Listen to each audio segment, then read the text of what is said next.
மாணவர்களே, மீண்டும் ஒரு ரசாயனவியல் தொடர்பான காணொளியில் உங்களை சந்திக்கிறதில் பெரும் மகிழ்ச்சி அடைகின்றேன். நாங்கள் இப்போது மீட்டல் வகுப்புகளை தொடர்ச்சியாக பார்த்து கொண்டிருக்கின்றோம். அந்த வரிசையில் போன வகுப்புகளிலும் நாங்கள் விரைவான மீட்டல்களை பார்த்த வண்ணம் இருக்கின்றோம். இன்றைய தினத்திலும் நாங்கள் இந்த விரைவான மீட்டல் வகுப்புக்குத்தான் நாங்கள் இட்டு செல்ல போகின்றோம். ஆகவே அந்த ரீதியில் நாங்கள் இங்கே அவதானிக்க போகின்றோம். அதில் முதலாவதாக நீங்கள் அவதானித்துக் கொள்ள வேண்டியது இந்த விரைவான மீட்டல் வகுப்பில், அதாவது இந்த மூலக்கூற்று திறன், மாலிகுலாரிட்டி. மூலக்கூற்று திறன் என்றால் என்ன என்பதை பற்றி நீங்கள் அறியணும். அதாவது ஒரு ரசாயன தாக்கம் ஒன்று நடைபெறும் போது, ஆகவே அது ஒரு பொதுவாக முதன்மை தாக்கமாக நாங்கள் கருதி கொண்டால், ஒரு எனர்ஜி லெவல், ஒரு சக்திப்படி தாக்கமாக நாங்கள் அதை கருதுவோமாக இருந்தால், அவ்வகையான தாக்கத்தில் தாக்கமடையும் மூலக்கூறுகள் அல்லது தாக்கமடையும் அணுக்கள் அல்லது தாக்கமடையும் அயன்கள் மிக எளிமையாக, மிக எளிய வடிவத்திலே தாக்கம் அடையும் போது அந்த தாக்குகளுக்கு இடையிலான அந்த குணகங்களை பற்றித்தான் நாங்கள் சொல்ல போகின்றோம். மூலக்கூற்று திறன் குறித்த ரசாயன தாக்கம் ஒன்று நடைபெறும் போது இந்த தாக்கமடையும் மூலக்கூறுகளோ அணுக்கள் அல்லது அயன்கள் மிக குறைந்த அளவில், மிக எளிமையாக, மிக எளிய அளவில் தாக்கம் அடையும் போது அந்த தாக்கங்களுக்கு இடையிலான அந்த பீசமான குணகம் மூலக்கூற்று திறன், மாலிகுலாரிட்டி, மூலக்கூற்று திறன் என அழைக்கப்படும். இந்த மூலக்கூற்று திறன் ஒரு மாலிகுலர் ரியாக்ஷனாகவும் இருக்கலாம், டைமாலிகுலாரிட்டியாகவும் இருக்கலாம், ட்ரிமாலிகுலாரிட்டியும் இருக்கலாம். இப்படி பல்வேறு வகையான மூலக்கூற்று தாக்கங்களாக இவை காணப்படலாம்.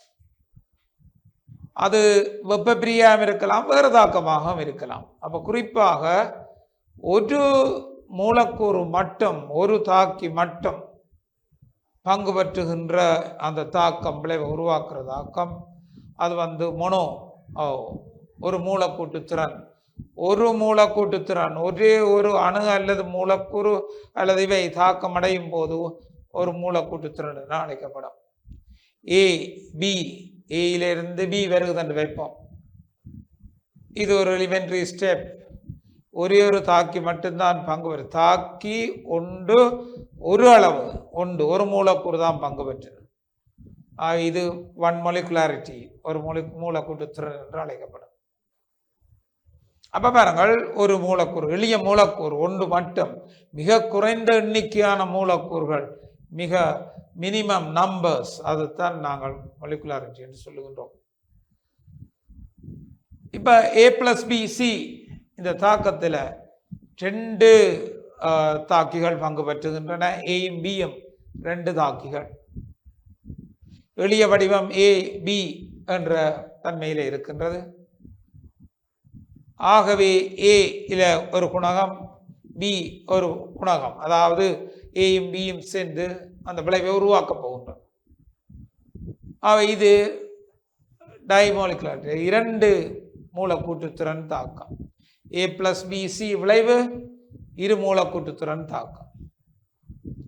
அதே மாதிரி 2A விளைவை தரும் என்று பார்த்தால், 2A சேர்ந்து ஒரு விளைவை தரும் என்று வைத்தால், இது எளிய தாக்கம்.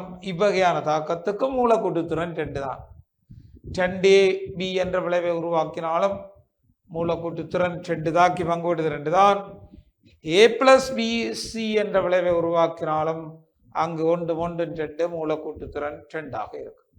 அப்போ ஒரு சமன்படுத்தப்பட்ட சமன்பாட்டில் காணப்படுகின்ற தாக்கிகளின் குணகங்கள், அந்த குணகங்கள் அவற்றை கூட்டும் போது அந்த மூலக்கூட்டு திறன் எங்களுக்கு பெற்றுக்கொள்ளப்படும். இப்ப உதாரணமாக நாங்கள் PQR, 3 தாக்கிகள் பங்கு பெற்றுகின்றது. 3 PQR, ஒரு V, ஒரு Q, ஒரு R. அப்ப இதனுடைய மூலக்கூட்டு திறன், மும்மூலக்கூட்டு திறன் 3, 1 2 3 மும்மூலக்கூட்டு திறன் 3 ஆகும். அதே போல 3D ஒரு தாக்கி D 3D சேர்ந்து விளைவை உருவாக்கினால் അതിന്റെ சமன்பாடு எளிய தாக்கம் 3Dகள் பங்கு பெற்று விளைவை உருவாக்கும். அதுவும் மும்மூலக்கூட்டுத்திறன் தாக்கம். பாருங்கள், அப்ப மூலக்கூட்டுத்திறன் ஒரு சமன்படுத்தப்பட்ட சமன்பாட்டிலே காணப்படுகின்ற அந்த மூலக்கூறுகள் தாக்கிகள் அயன்களின் எளிய வடிவம். அதாவது சமன்படுத்தப்பட்ட சமன்பாட்டில் உள்ள அந்த குணகங்கள் தான் மிக எளியவை. அவைதான் மூலக்கூட்டுத்திறனை குறிக்கக்கூடியதாக இருக்கும். அவை இவ்வகையான தாக்கங்களில் நாங்கள் மொனோ, டை, ட்ரை இப்படி வெவ்வேறு மூலக்கூட்டுத்திறன் தாக்கங்களை நாங்கள் கருதக்கூடியதாக இருக்கும். பிசிஎல் பை வாயு அது பிரிகையடைந்து பிசிஎல்3 குளோரினையும் தருகின்றது. இது ஒரு எளிய தாக்கம். பிசிஎல்5 என்ற தாக்கி இது ஒரு வெப்ப பிரிகைக்கான தாக்கம். இந்த பிசிஎல்5 என்ற தாக்கிக்கு முன்னால காணப்படுகின்ற குணகம் ஒன்று, அது பிசிஎல்3 குளோரினாக பிரிகின்றது. ஆகவே இது எங்களுக்கு தெரியும் மொனோ, ஒரு மூலக்கூட்டுத்திறன் தாக்கம். இவ்வகையாக ஒரு மூலக்கூட்டுத்திறன் தாக்கமாக இருப்பதை நாங்கள் காணலாம். அப்போ வெப்ப பிரிகையும் சரி எதுவும் சரி, ஆகவே இதை நாங்கள் ஒரு பலபடி தாக்கமாக இருக்குமா இருந்தால், பல படிகள் கொண்டுள்ள ஒரு தாக்கமாக இருக்குமா இருந்தால், அந்த பல படிகளில் தாக்க வீத விதியை எழுதுகின்ற அந்த படிக்குரிய தாக்கிகளின் குணகங்கள் அவை அந்தந்த தாக்கங்களுக்குரிய மூலக்கூட்டுத்திறனை எங்களுக்கு தரக்கூடியதாக இருக்கும். அப்போ இதன் அடிப்படையில் இந்த மூலக்கூட்டுத்திறன் இதை நாங்கள் பார்த்துக்கொள்வோம். இதை பார்க்கும்போது இப்போ அவதானியங்கள் இந்த கேள்விகளை நாங்கள் எவ்வாறு நாங்கள் இங்கே செய்ய போகின்றோம் என்பதை பற்றி பார்த்து கொள்ளுங்கள். ஆகவே இந்த கேள்விக்குரிய விடயங்களை பார்த்து கொள்ளுங்கள்.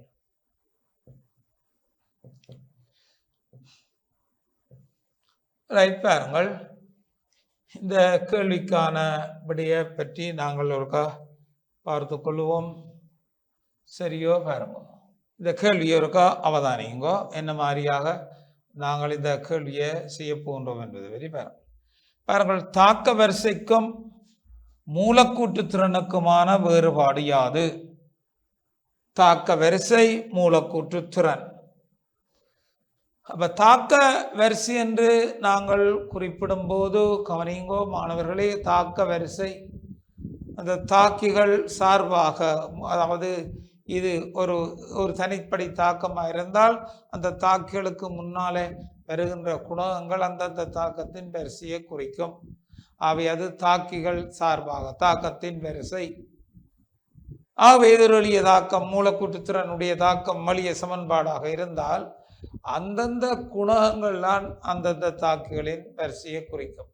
ஆகவே இதன் அடிப்படையில் பாருங்கள், என்ன மாதிரி சொன்னால், தாக்க வரிசை இது ஒரு அனுபவ கணியமாகும். இது பரிசோதனை ரீதியாக தாக்க விதியில் இருந்து பெறப்படும். அப்ப தாக்க வரிசை ஒரு தாக்க விதியை நாங்கள் எழுதுவோமாக இருந்தால் R சமன் K, ஒரு தாக்கி A N தர BM, அப்படியாக நாங்கள் ஒரு தாக்கத்தை எழுதுவோமாக இருந்தால் A சார்பான வரிசையன், இது வீத விதியில வருகிறது, B சார்பான வரிசையும் மொத்த வரிசையின் பிளஸ். ஆகவே பாருங்க, இது ஒரு அனுபவ கணியமாம். இது பரிசோதனை ரீதியாக தாக்க விதியில் இருந்து பெறப்படும். இந்த எண்ணம் பரிசோதனை முறையாலே துணியப்படும். ஆகவே பரிசோதனை ரீதியாக தாக்க விதியில் இருந்து பெறப்படுவதுதான் தாக்க வரிசைக்கும் மூலக்கூட்டு திறனுக்கும் இடையிலான தொடர்பாக இருக்கும். அடுத்த பாருங்கள், மூலக்கூட்டு திறன் இது பொறிமுறையில் தனிப்படியாக முன்மொழியப்பட்ட ஒரு முதன்மை தாக்கம் சார்ந்தது. பாருங்கள், தனிப்பொழியா முன்மொழியப்பட்ட முதன்மை தாக்கம் சார்ந்தது A B. பாருங்கள், இது ஒரு தனிப்படி, இது ஒரு முதன்மை தாக்கம். ஆகவே இந்த தாக்கத்தில் மூலக்கூட்டு திறன் ஒன்று. ஏனென்றா இந்த குணகம் உண்டு, மூலக்கூட்டு திறன் உண்டு. பாருங்க, A D E இது ஒரு தனிப்படி தாக்கம். ஏக்கு முன்னால குணகம் 1, டிக்கு முன்னால குணகம் 2. இது எளிய வீதம். ஆகவே இதன் மூலக்கூட்டு திறன் 1 + 1 2. ஏ சார்பான வரிசை 1, டி சார்பான வரிசை 1, மூலக்கூட்டு திறன் 2 ஆகும். PQR பாருங்க, PQR ஒரு தனிப்படி தாக்கம். PQR ஒரு தனிப்படி தாக்கம். இதுண்ட குணகம் 1, இதுண்ட குணகம் 1, இதுண்ட குணகம் 1. ஆகவே பி சார்பான வரிசை உண்டு, கியூ சார்பான வரிசை உண்டு, ஆர் சார்பான வரிசை. மூலக்கூட்டு திறன் 1 + 1 + 1 3 மூலக்கூட்டு திறனாகும். அவை இது மும்மூலக்கூட்டு திறனாக இருப்பதை நாங்கள் காணுகின்றோம். பாருங்கள், அவை மும்மூலக்கூட்டு திறனுக்குரிய தாக்கங்களாக இருக்கும். அப்ப இது சாதாரணமாக நாங்கள் கணித்து கொள்ளப்படுகின்ற இந்த தாக்கங்களின் அடிப்படையில வரதான் இது. பாருங்கள், இப்ப இந்த கேள்வியை நன்றாக அவதானியுங்கள். T கெல்வின் வெப்பநிலையில் ABCD என்னும் முதன்மை தாக்கம். T கெல்வின் வெப்பநிலையில் ABCD ஒரு முதன்மை தாக்கம். பாருங்கள், இந்த தாக்கம் T கெல்வின் வெப்பநிலையில ABCD முதன்மை தாக்கம். பாருங்க, அவதானிங்க. T கெல்வின் வெப்பநிலையில தாக்கி A, தாக்கி B, தாக்கி C சேர்ந்து விளைவை தருகின்றது. இது ஒரு முதன்மை தாக்கம். ஏயின் குணகம் 1, பியின் குணகம் 1, சியின் குணகம் 1 ஒரு முதன்மை தாக்கம். ஒரு ஏவற் சக்தி படி தாக்கம். ஆகவே ஏ என்ற குறைந்த அளவு minimum 1, B minimum 1, C minimum 1. இது முதன்மை தாக்கம். அப்ப பாருங்கள், அந்த ஆக குறைந்தது ஒரு ஏ, ஆக குறைந்தது ஒரு பி, ஆக குறைந்தது ஒரு சி. அவங்க 3 மூலக்கூறுகள் பங்கு பெற்றுகின்றன. ஏ ஒரு மூலக்கூறு, பி ஒரு மூலக்கூறு, சி ஒரு மூலக்கூறு, 3 மூலக்கூறுகள். ஒரு படி தாக்கம், ஒரு ஏவற் சக்தி படியத்தான் கொண்டிருக்கின்றது. ஆகவே ஏ என்ற குணகம் 1, பி என்ற குணகம் 1, சி என்ற குணகம் 1. ஆகவே இந்த மூலக்கூட்டு திறன் 1 1 1 3 ஆகும். ஒரு படி தாக்கம், முதன்மை தாக்கம், மூலக்கூட்டு திறன் 3. ஏ சார்பான வரிசை 1, பி சார்பான வரிசை 1, சி சார்பான வரிசை 1, மொத்த வரிசையும் 3.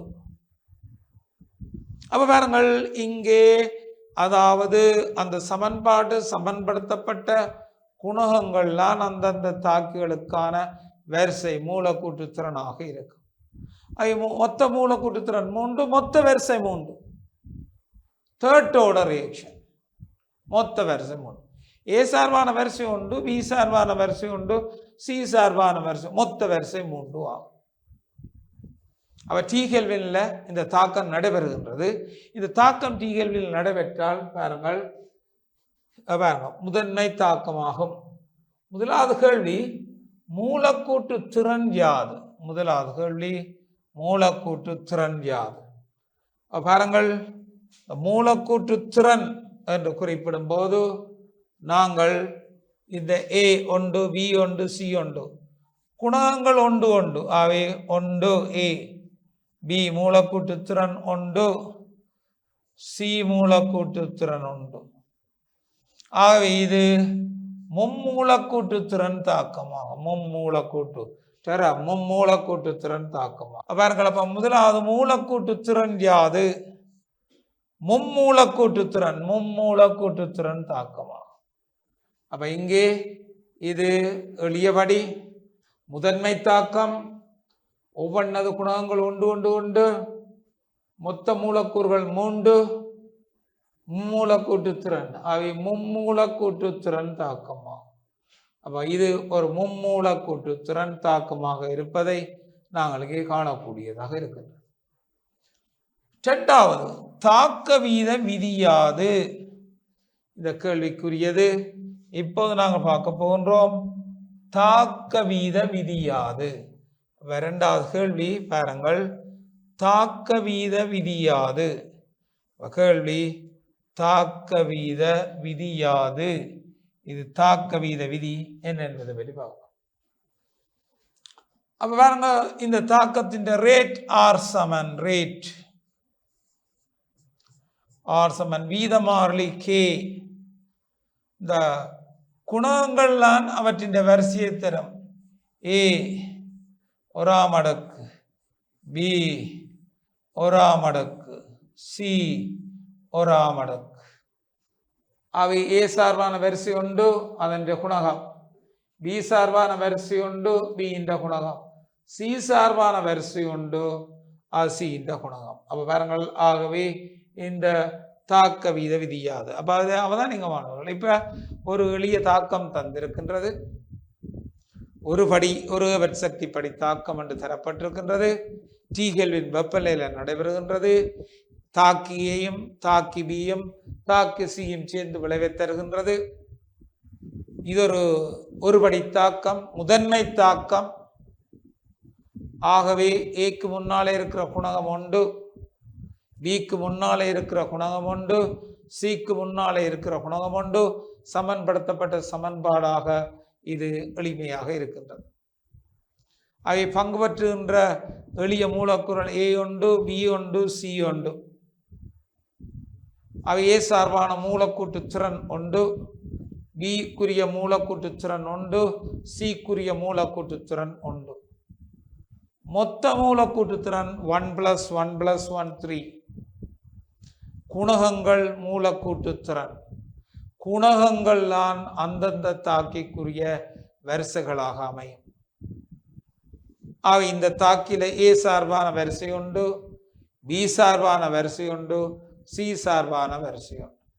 அவை ஓட1 இருப்பதை நாங்கள் காணலாம்.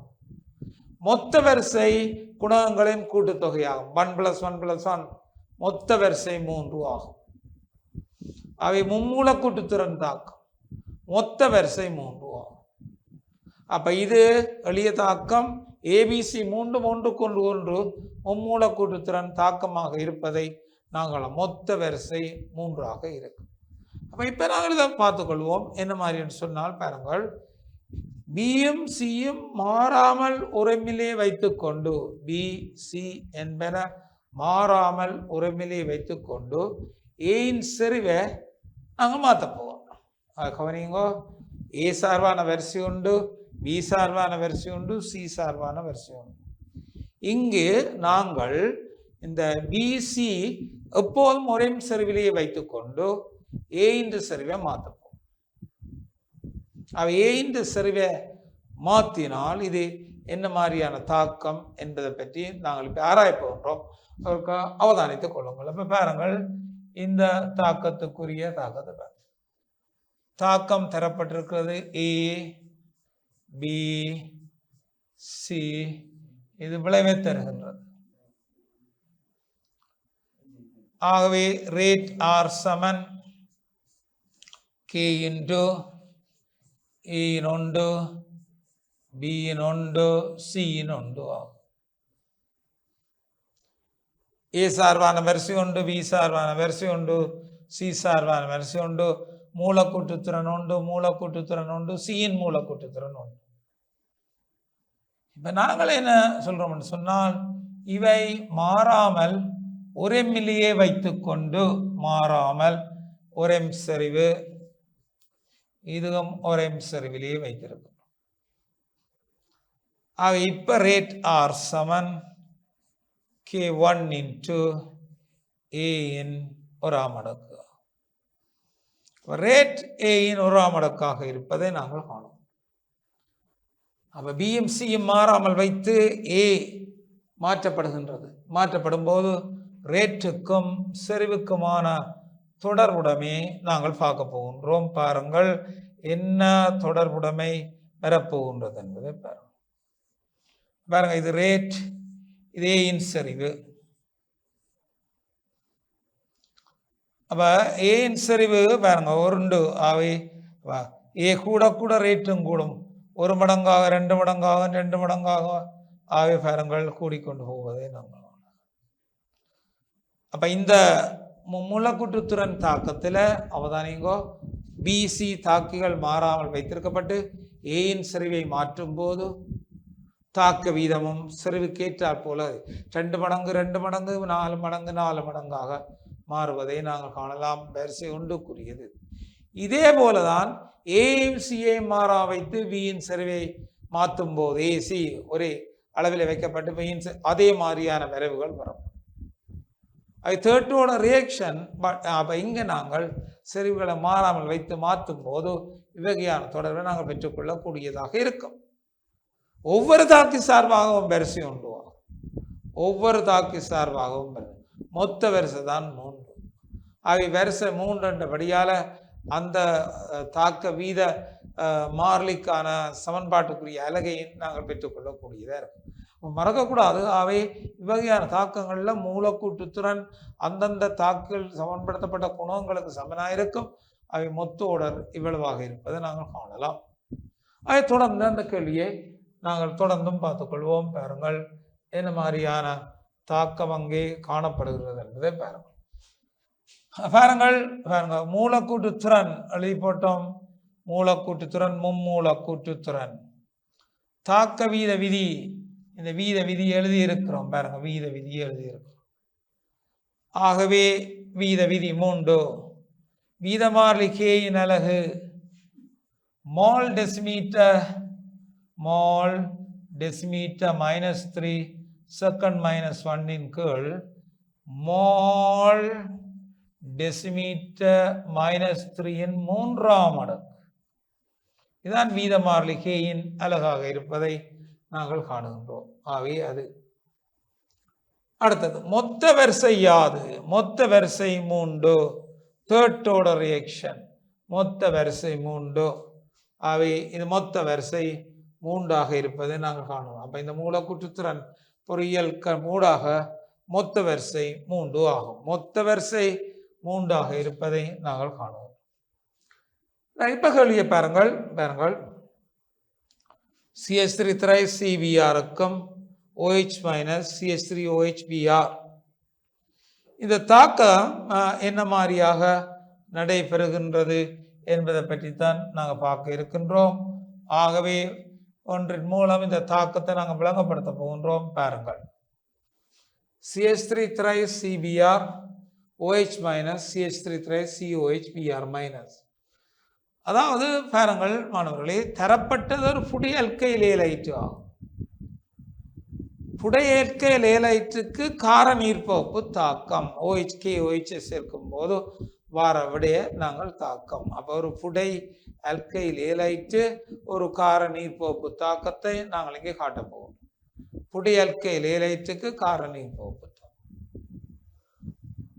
அல்கைல் ஏலைட்டு ஒரு புடை அல்கைல் ஏலைட்டு என்றபடியால இந்த கர்நாட்ட பிரதியீட்டு தாக்கம் OH- ஓட நடைபெறுவது அல்கைலில் கர்நாட்ட பிரதியீட்டு தாக்கம்.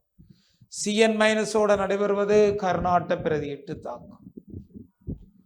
OR- ஓட நடைபெறுவது கர்நாட்ட பிரதியீட்டு தாக்கம். அல்கைல் ஏலைட்டுகளில் காவன் அலசன் இடையேயான மின்னதித்தன்மை வேறுபாடு காரணமாக காபன் டெல்டா பிளஸ் ஏற்றத்தையும் அலசன் டெல்டா மைனஸ் ஏற்றத்தையும் பெற்றுக்கொள்ளும். இதனால் இங்கு கர்நாட்ட பிரதியீட்டு தாக்கம் நடைபெறும் வாய்ப்பு தான் காணப்படும். புடை ஏலைட்டாக இருந்தால் கார்போகேட்டையன் உறுதியாக காணப்படுவதால அது 2 படி பொறிமுறைகள் ஊடாக தாக்கம் நடைபெறும். புடை 2 படி பொறிமுறைகள் ஊடாக தாக்கம் நடைபெறும். முதல் அல்கைல் ஏலைட்டாக இருந்தால் ஒரு படி தாக்கம், அது ஏகவின தாக்கம், ஒரு எனர்ஜி லெவல் தாக்கம், முதன்மை தாக்கமாக நடைபெறும். வழியல்கையில் ஏலைட்டா இருக்குமா இருந்தால் 50க்கு 50, அதாவது 2 படி தாக்கமாகவும் வாய்ப்பிருக்கும், ஒரு படி தாக்கமாகவும் வாய்ப்பிருக்கும். ஆகவே இதை அவதானித்துக் கொள்ளும். ஆனால் தரப்பட்டதோ CH3 CBr அதற்கு OH- தாக்கம், புடை அல்கைல் ஏலைட். ஆகவே புடை கார்போகேட்டையன் உறுதியாக இருக்கக்கூடியது. ஆகவே அது இடைநிலையில் உருவாகி காணப்படும். புடை கார்போகேட்டையன் உறுதியானது இடைநிலையை உருவாக்கி காணப்படக்கூடியதாக இருக்கு. அவை வகையான தாக்கத்துடைய பொறிமுறை கர்நாட்ட பிரதியீட்டு தாக்கம் என்று விளங்குகின்றது. இடநிலைக்கூடாக செல்ல போகின்றது. ஏன் இடநிலைக்கூடாக போகும் என்று சொன்னால் புடைக்காவு கட்டியன் உறுதியாக இருப்பதை நாங்கள் காணலாம். அப்ப இதன் அடிப்படையில் இந்த தாக்கங்களை நாங்கள் இப்ப விளங்கப்படுத்த போகின்றோம் என்ன மாதிரி என்பதை பார்த்து கொள்ளுங்கள். ஆகவே ஒவ்வொரு தாக்கத்தையும் நாங்கள் இதுல காட்டப் போகின்றோம் பாருங்கள். அப்ப இந்த தாக்கத்துக்குரிய தரப்பட்டது CH3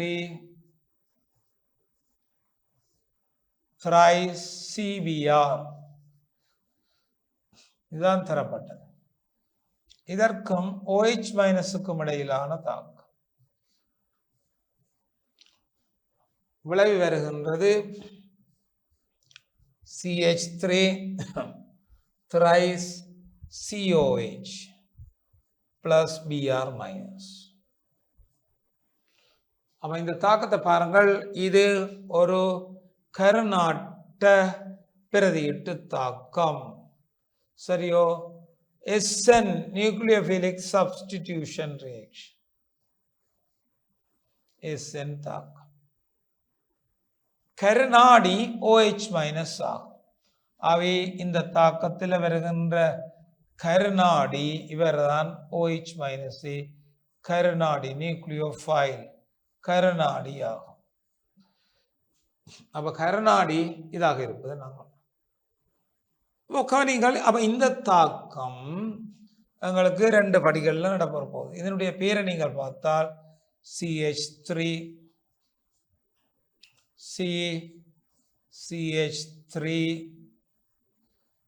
CH3Br.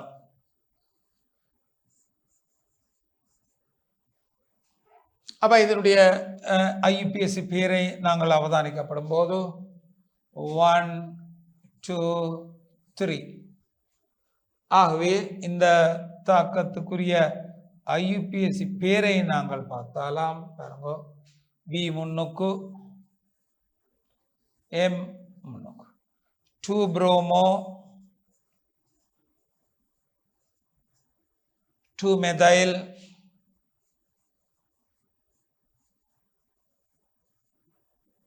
propane. இது ஒரு tertiary புடி alkyl halide. பாருங்கள், 2 methyl propane இது ஒரு புடி alkyl halide. அப்ப இந்த பொறிமுறை கவனிங்கோ, இது ஒரு 2 படி தாக்க பொறிமுறை. மெக்கானிசத்தின்படி 2 படி தாக்க 2 bromo 2 methyl propane அவை இது பொறிமுறை 2 படி தாக்கம். அப்ப பாருங்கள், அவை இந்த நீர்ப்பகுப்பு தாக்கத்துல வார பொறிமுறை 2 படி தாக்கத்துக்குரிய முதலாவது படியில என்ன நடக்குது கவனிங்கோ. முதலாவது படியில அல்கைல் ஏலைட்ல இருக்கின்ற CBr பிணைப்பு உடைக்கப்பட்டு கார்போகட்டியன் உருவாகின்றது. உருவாகிற கார்போகட்டியன் இடைநிலையில உறுதியா இருப்பதால் தொடர்ந்து அந்த கார்போகட்டியன் ஊடாகவே இந்த தாக்கம் நடைபெறுகின்றது. பாருங்கள், ஆவை உறுதியானது இந்த புடை கார்போகட்டியன். எனவே இந்த தாக்கம் தொடர்ந்து புடை கார்போகட்டியன் ஊடாக நடைபெறுவதை நாங்கள் காணலாம். அப்ப இதன் அடிப்படையில இந்த தாக்கத்தை பற்றி பார்ப்பீர்களாக இருந்தால் பாருங்கள், இந்த தாக்கத்துக்குரிய இயல்பில முதலாவது பாருங்கள் CH3 thrice CBr CH3 thrice C plus Br minus. அதாவது கவனிங்கோ, முதலாவது இந்த CBr பிணைப்பு உடைக்கப்படுகிறது. அவை CBr பிணைப்பு தாக்கத்து சக்தியை உறிஞ்சி உடைக்கப்படுகிறது. அவை உடைப்பதற்கு சக்தி தேவை. அவை பிணைப்பு உடைகின்றது. அவை இது ஒரு மெதுவான படியாக இருக்கும். சக்தி கூட தேவை, மெதுவான படி. இந்த CBr பிணைப்பு உடைந்து கார்போகட்டியன் வந்த பிறகுதான் தொடர் தாக்கம் நடைபெறுவதை நாங்கள் காணலாம். இந்த கார்போகட்டியன் 3ஆம் நிலை கார்போகட்டியன் CH3 கூட்டங்கள் பிளஸ் விளைவால தள்ளுவதால இடைநிலையில உறுதியாக இருக்கக்கூடியது. அப்ப இந்த கார்போகட்டியன் உறுதித்தன்மையை பார்ப்பீர்களாக இருந்தால் உங்களுக்கு அது விளக்கம் கூடியதாக இருக்குவா. CH3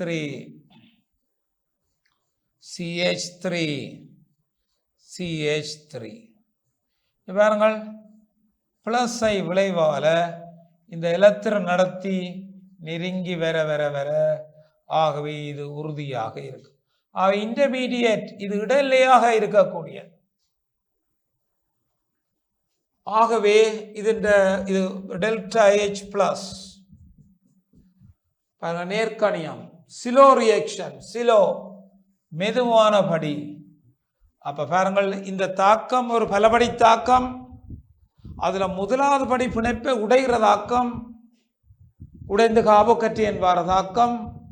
ஆகவே அந்த பிணைப்பு உடைந்து கார்போகேட்டையன் வார தாக்கம் எனர்ஜியை உறிஞ்சிக் கொள்ளும், மெதுவான படியாக அமையும்.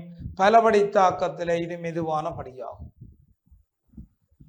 அதுபோல இந்த கார்போகேட்டையன் பிளஸ் உருவாகமா இருந்தால் இந்த பிளஸுக்கும் OH மைனஸுக்கும் இடையே நிலைமின் கவர்ச்சி காணப்படும்.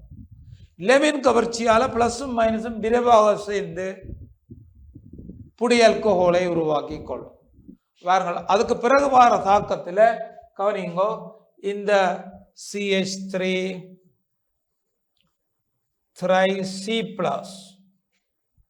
அங்குள்ள OH மைனஸ் உடன் நிலைமின் கவர்ச்சியால் தாக்கம் புரிந்தினோ, மிக கவர்ச்சி, நிலைமின் கவர்ச்சியால் தாக்கம் புரிந்து இந்த புடி ஆல்கஹோலை உருவாக்கும். இது ஃபாஸ்ட், விரைவான படி. அப்ப பாருங்கள், இது ஃபாஸ்ட், இது ஸ்லோ, அவை ரெண்டு படி தாக்கம். அப்ப பாருங்க, இது ஒரு ரெண்டு படி தாக்கம். இதுல ஒன்று மெதுவாக நடைபெறுகிறது, மற்ற நிலைமின் கவர்ச்சியால் விரைவாக நடைபெறுகின்றது. மெதுவான படியே வீத நிர்ணய படியாகும். RDS தாக்கத்தின் மெதுவான படியே வீத நிர்ணய படியாகும். வீத நிர்ணய படி மிக மெதுவான படி. இது முதலாம் படி, இது ஏபர்ட் சக்தி கூடி மெதுவாக நடைபெறும் படி வீத நிர்ணய படியாகும். எனவே இந்த பலபடி தாக்கத்தில் அதுதான் RDS ஆக அமையும். அதுதான் வீத விதியில வரப்போற பிரதான சமன்பாடாக அமையும். ஆகவே அது ஒரு முதன்மை தாக்கமாக அமையும். மூலக்கூட்டு திறன் அதுக்கு முன்னால் உள்ள குணகமாக அமையும். அப்ப இதன் அடிப்படையில் இந்த பொறிமுறை ரெண்டு படிகளூடாக நடைபெறுகின்றது. முதலாவது மெதுவான படி சக்தியை உறிஞ்சி பிணைப்பை உடைக்கின்றது. உடைந்த பிணைப்பில நிலைமின் கவர்ச்சியால வீதமான படியாக அமையும், மிக விரைவான படி. ஆகவே இது ரெண்டு படி தாக்கங்களாக அமைவதை காணலாம். இது புடி ஆல்கைல் ஏலைட்டா இருக்கிறபடியால முதல் ஆல்கைல் ஏலைட்டா ஒரே ஒரு படிதான். ஆகவே இந்த தாக்கம், அப்ப இந்த தாக்கத்தின் படிகளை நீங்கள் பார்ப்பீர்களாக இருந்தால் பாருங்கள். ஆகவே அதற்குரிய இயல்பு நாங்கள் பார்க்கும்போது இந்த ரெண்டு படி தாக்கமாக இருப்பதை காணும். இது நிலை சக்தி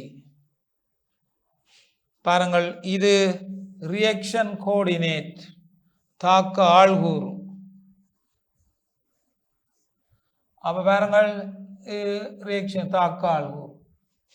இதுல முதலாவது படி மிகவும் மெதுவான ஒரு படியாக அமைவதை நாங்கள் காணலாம். அப்ப இந்த படியில பாருங்கள் என்ன நடக்க போகுதென்றால், CH3 3CBr சக OH மைனஸ். இங்கே கவனிங்கள், தாண்டல் லியோண்டோ ரான்சன் ஸ்டேட் 1.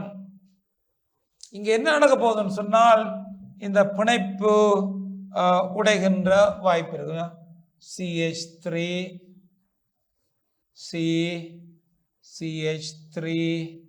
CH3 இந்த பிணைப்பு உடைகின்ற தன்மை உடைந்து Br அவை சார்ஜ், கவனிங்கோ சார்ஜ். இது டெல்டா மைனஸ், இது டெல்டா பிளஸ். பாருங்கள், இங்க பிணைப்பு உடைக்கப்படுகின்றது. டிரான்ஸ்லேட் 1. இந்த தாண்டலுக்கு பிற்பாடு நீங்கள் பார்ப்பீர்களாக இருந்தால் இது intermediate CH3 thrice C plus Br minus பிணைப்புடைந்தது, அங்கு OH மைனஸும் இருக்கு. இது இன்டர்மீடியேட். தாண்டல்ல 2 நாங்கள் பார்த்தால் டிரான்சிஷன் ஸ்டேட் 2, இங்க புதிய பிணைப்பு ஒன்று உருவாவதை நாங்கள் காணலாம். CH3 thrice C plus பாருங்கள் OH மைனஸ் உடன் பிணைப்பொன்றை உருவாக்குவதை நாங்கள் காணுகின்றோம். அவை இங்க பிணைப்பு உருவாக்கப்படுது. அதற்கு பிற்பாடு கவனிங்க, CH3 thrice COH Br minus ஏவற் சக்தி கூடியது EA. பாருங்கள், ஏவற் சக்தி கூடிய படியில இருப்பதை நாங்கள் காணுகின்றோம். ஏவற் சக்தி கூடிய படியாக இது காணப்படுவதை நாங்கள் காணுகின்றோம். ஏவற் சக்தி கூடிய ஒரு படி, அவை இந்த ஏவற் சக்தி கூடிய படி மிகவும் ஏவற் சக்தி கூடிய ஒரு படியாக இருப்பதை நாங்கள் காணுவோம். ஏவற் சக்தி கூடிய, இது ஏவற் சக்தி குறைந்த படி. இதுதான் RDS வீத நிர்ணய படியாக இது காணப்படுவதை நாங்கள் காணுவோம். மாணவர்களே பாருங்கள், இந்த தாக்கம் 2 படிகளில் நடைபெறுகின்ற ஒரு தாக்கமாகும். முதலாவது படி ஏவற் சக்தி கூடினபடி ஸ்லோ ரியாக்ஷன், அதுதான் RDS ஆக அமையும். 2வது ஃபாஸ்டானபடி அவை இந்த தாக்கி அதில் வருகின்ற தாக்கி அவை OH மைனஸ் இந்த தாக்கத்தில் பங்கு பெற்றேன் சொன்னால் அது விரைவான படியிலே காணப்படுகின்றது. அப்போ அல்கைல் ஏலைட்டு மட்டும்தான் அந்த RDSல இருக்கின்றது. அதுதான் வீத நிர்ணய படி, முதன்மை தாக்கம். ஆகவே அதுதான் இதில் பங்கு பெற்றும். அப்போ இந்த தாக்கத்தின் தாக்கி இந்த இயல்பு நாங்கள் பார்ப்போமாக இருந்தால் பாருங்கள், அவை பொறிமுறை சக்தி வரைபடம் ஒன்றின் மூலம் விளக்குக. பாருங்கள், இது பிளஸ், இது ஸ்லோ ஸ்டெப், சரியோ? பாருங்கள், ஆகவே இது பாருங்கள், இது இது ஸ்லோ ஸ்டெப், இது ஃபாஸ்ட். இந்த தாக்கி OH மைனஸ் ஃபாஸ்ட்டுக்குரியது, அது தாக்கத்தில் பங்கு பெற்றாது. பாருங்கள், தாண்டல்ல 1, தாண்டல்ல 2 பிணைப்பு உடையும், பிணைப்பு உருவாகும், இன்டர்மீடியேட் தோன்றும். ஆகவே இந்த ஏவற் சக்தி படித்தாக்கம் நாங்கள் ஏற்கனவே இதை குறித்து காட்டியிருக்கின்றோம். இதுதான் எங்களுடைய RDS, ரேட் டிட்டர்மினேட்டிங் ஸ்டெப். ஆகவே RDSல இது மட்டும்தான் தாக்கம். கவனிங்கோ, ஆகவே ரேட் R=K × ஏலைட்டின் 1ஆம் அடுக்கு. 2ஆம் படியில் தான் OH மைனஸ், இது ஃபாஸ்ட் படியில், ஃபாஸ்டான படியில் பங்கு பெற்றுகின்றது. அவை ஃபாஸ்ட். எனவே OH மைனஸ் சார்பான வரிச பூஜ்ஜியம், அவை ஓவரோலோட 1 ஆகும். அப்போ பாருங்கள், அப்போ அவதானிங்கோ மாணவர்களே, ஏனென்றால் இது ஒரு 2 படி தாக்கம். முதலாம் படி மெதுவான படி, ஏவற் சக்தி கூடினபடி, அதுவே RDS ஆகும். அல்கைல் ஏலைட்டு மட்டும்தான் அங்கே பங்கு பெற்றி பிணைப்பை உடைக்கின்றது. OH மைனஸ் விரைவான படியில் பங்கு பெற்றுகின்றது. அவை OH மைனஸ் இந்த தாக்க வீதத்தை பாதிப்பதில்லை. அவை அல்கைல் ஏலைட் சார்பாகவே இந்த தாக்க வீதம் காணப்படுகின்றது. அது முதன்மை தாக்கம், குணகம் 1. அவை அல்கைல் ஏலைட் சார்பான வரிசை 1 ஆகும். மூலக்கூற்று திறன் 1, வரிசை 1 ஆகும். OH மைனஸ் அந்த RDSல பங்கு பெற்றவில்லை. OH மைனஸ் 0 பூச்சிய வரிசை தாக்கம். அவை 2 தாக்கிகள் இங்கே இருக்கின்றன. ஒன்று பொடி அல்கைல் ஏலைட் Br, அடுத்தது OH மைனஸ். இந்த 2 தாக்கிகளிலும் ஒரு தாக்கி சார்பாகவே இந்த தாக்கம் எடுத்து கூறப்படுகின்றது. அவை அந்த தாக்கி சார்பான வரிசை 1, OH மைனஸ் வரிசை பூஜ்ஜியம். அப்போ OH மைனஸ் சரிவு மாற்றுவதால் இந்த தாக்க வீதத்தில் எந்த பாதிப்பும் இல்லை. ஆனால் அல்கைல் ஏலைட்டின் சரிவு 2 மடங்காக்க வீதமும் 2 மடங்காகும், 3 மடங்காக்க வீதமும் 3 மடங்காகும். ஆகவே அல்கைல் ஏலைட்டில் மட்டும்தான் இது தங்கி இருக்கும். அப்போ இந்த தாக்க வீதத்துக்கும் நாங்கள் அல்கைலேட் செறிவுக்கும் நாங்கள் வரவே போடுவோமாக இருந்தால் பாருங்கள், இது தாக்க வீதமா ரேட், இது அல்கைல் ஏலைட்டின் செறிவு.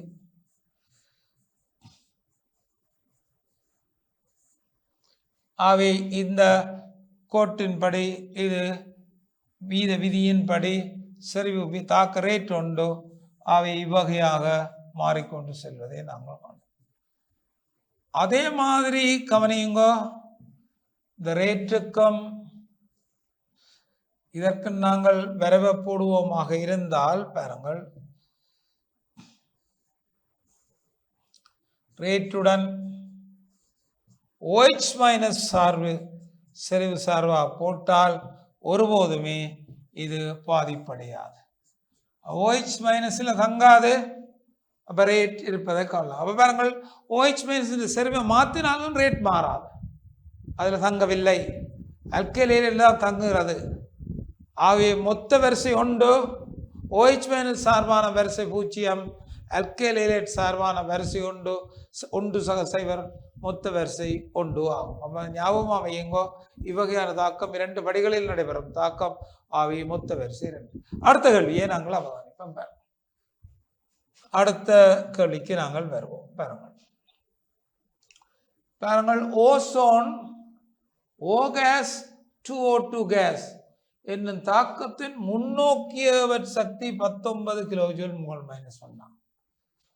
அந்த தாக்கத்துக்கான டெல்டா H 392. முன்னோக்கிய சக்தி 19 கிலோஜூல் மோல் -1. தாக்கத்துக்குரிய 392 ஆகும். சரியோ? சக்தி விரைவடத்தை விரைவதுடன் பின்னோக்கிய தாக்கத்தின் சக்தியை காணப்போறோம். அவ்வாறு இந்த தாக்கம் தரப்பட்டிருக்கின்றது.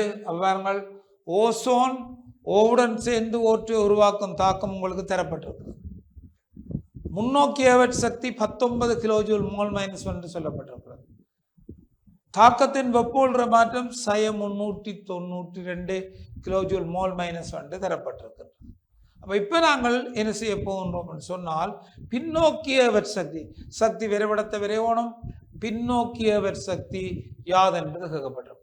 ஆகவே இந்த விரைவின் அடிப்படையை நாங்கள் ஒருக்கா இந்த விரைவின் மூலம் காட்டுவோம். பாருங்கள், இதுதான் விரைவு.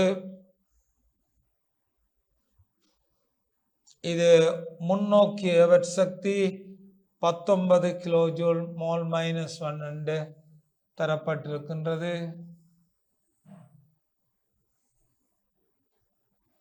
இது முன்னோக்கிய சக்தி 19 கிலோஜூல் மோல் -. இதற்குரிய மாற்றம் தரப்பட்டிருக்கின்றது. 392 கிலோஜூல் மோல் -1. ஓசோன்